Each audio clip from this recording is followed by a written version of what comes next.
Bismillaahirrahmaanirrahiim. Dhegeystayaasheena sharafta leh, kusoo dhawaada barnaamijkii xalaqooyinka xigmadaha iyo halqabsyadii dadkii hore.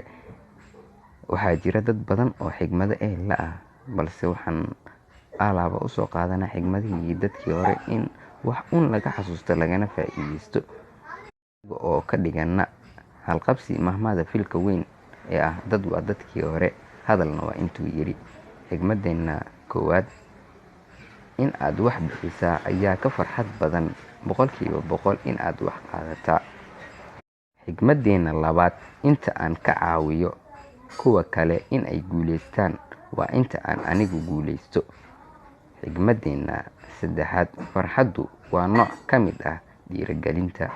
Xigmadeena afaraad: waxaa jira wadooyin badan oo horey loogu socon karo, laakiin waxaa jira hal waddo oo kaliya oo aad ku nagaan kartid.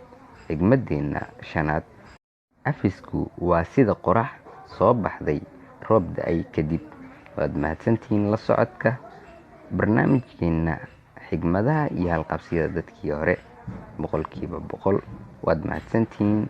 Like saara, share gareeya janaalkeena Somali Light Media, oo aan rajeyneyno inuu yahay janaal sareeya insha Allah.